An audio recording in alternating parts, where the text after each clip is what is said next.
Hi, thank you for joining me. If this is your first time, my name is Deborah Carr. I'm a USA Today bestselling author of historical fiction in that name, and I also write rom-coms as Georgina Troy.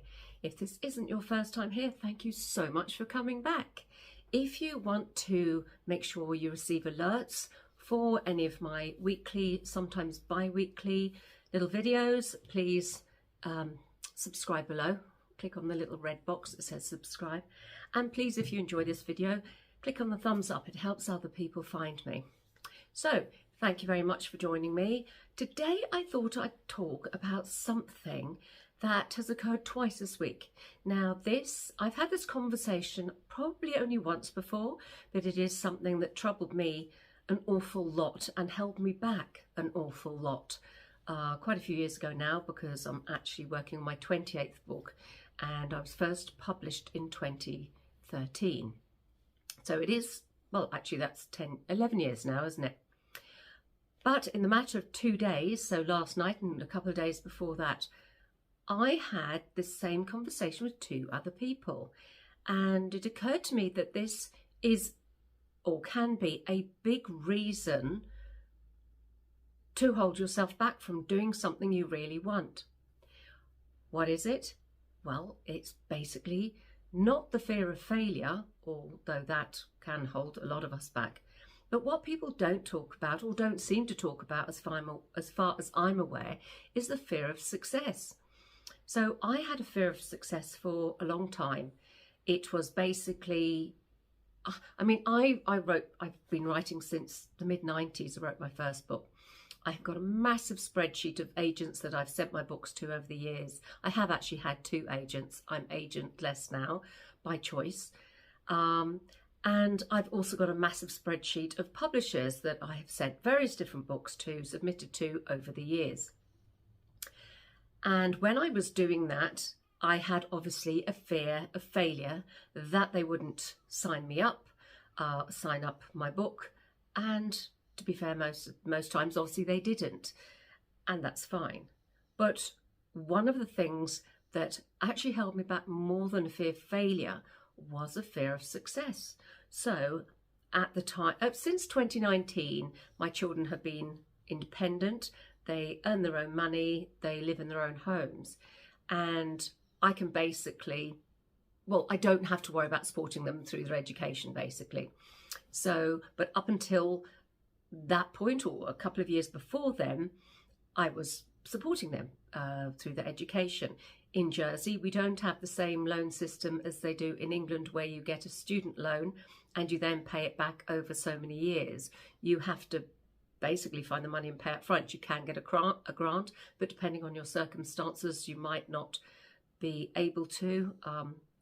With one child, I did get a bit of a grant, with the other I didn't. So it was obviously quite a big expense that I was very, very happy to pay for.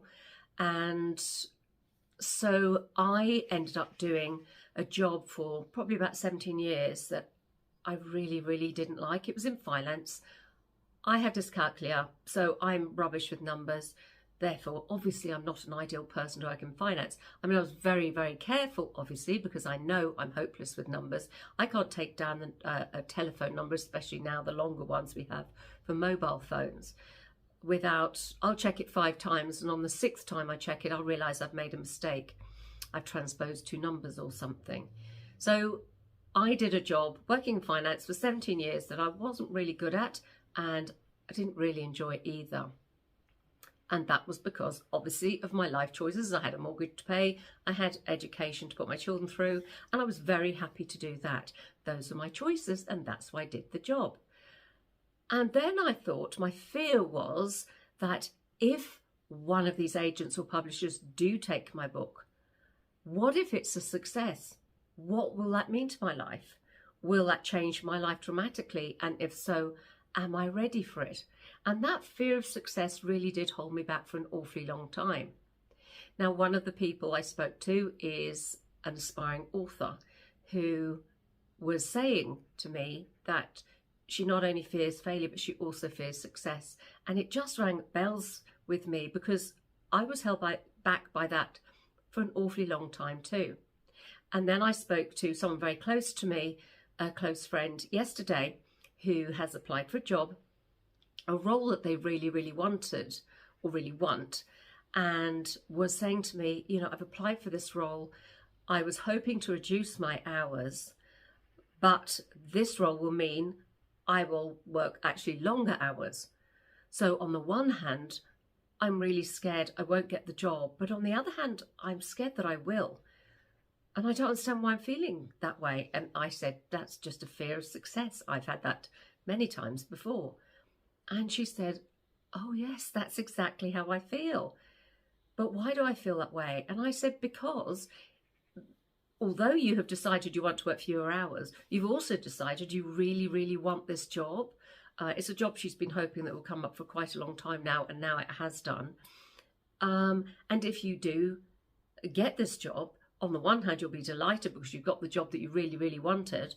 But on the other hand, you'll be doing a job that means you are actually working longer hours rather than fewer hours. So it will have a bit of a shake-up in your home life, really, in your lifestyle. And that success of getting the job, how much is that going to impact on your life? So of course you're fearful of that. And it just made me think, you know, all the time, or for me anyway, I mostly have always thought that it was the fear of failure that held me back. It was also the fear of making a fool of myself, that the books I put out there are obviously from my heart, they're obviously from my head. And if people don't like them, they're really disliking something that's coming from your mind. So it's the very core of you, really. But that aside, I've sort of got over that mostly a long time ago, because otherwise I'd never write anything and have it published. And I've also now come to terms with the fear of success. So success to me has meant that in 2019, I was able to give up the day job and I was able to write full time, which is my dream. But of course, with that success comes other issues. So when I had a day job and I was paid monthly, I knew how much I'd earn a year. I knew how much I would be getting in every month, and I could budget accordingly. When you're an author, you have no idea. You can have some months I've had really fantastic months, but I've had long stretches of months where there's no way it even goes remotely near to paying my mortgage, let alone any other bills. So it was that difference of not knowing where I stand, and that's a huge leap really to take. I suppose for anybody who becomes self-employed or starts up a new business, you know, you go from knowing what you're earning and feeling quite comfortable in that to actually having no idea and having to trust that each month you'll make enough to be able to survive and cover all your bills. So although I was successful and I was able to change my life in a way that I'd always dreamt of doing, I also had to basically cross everything and hope that my success was actually going to mean that I could still sustain my lifestyle. So that was my fear of success. I mean, I say success, you know, what is success? I've been in various talks where authors, I remember Rachel Abbott actually, one of the first author talks I went to, and she actually said, what is your idea of success? And that everybody's idea of success is different. So for example, one author's or writer's idea of success will be to complete a book. And let's be honest, writing an entire book, that's a massive achievement. And certainly the first and second one that you do, it is a massive achievement. That's an awful lot of words to put down on a page. It is a big achievement. So that is one person's success. Another person's success might be getting an agent or getting a publisher, seeing your book in print or online, you know, seeing your book published. Or it might be that you can earn a living doing it, which was my idea of success, or winning awards or whatever, seeing your book in film or on TV. Wouldn't that be a lovely dream to have as well? Oh, that is a lovely dream to have. It is a dream that I massively have and hope for at some point in my writing career. But everybody's idea of success is different. And there's also a fear of what if that success happens? How will it change my life, and how will it make a difference to my everyday, I suppose? So that's what I want to talk about. I hope I made some sense there. Do you have a fear of failure? Do you have a fear of success? And if you do, how did you overcome it? Have you overcome it? Or do you have any suggestions for somebody who is worried about this? That is my thought for the day. Thank you for joining me. As I said, if you'd like to get a notification every time I post something, it's usually once, maybe twice a week. Please click on the subscribe, little red subscribe box. And as I say, please give me a thumbs up and do leave a comment about anything. I love to receive your comments. Any questions, I'm happy to answer. Or any ideas of something you'd like me to talk about. If there's something you maybe want to know more about with the writing or publishing world, please feel free to ask and I'll be very happy to answer you. As I said, thank you for joining me and I hope you have a great day and great rest of the week.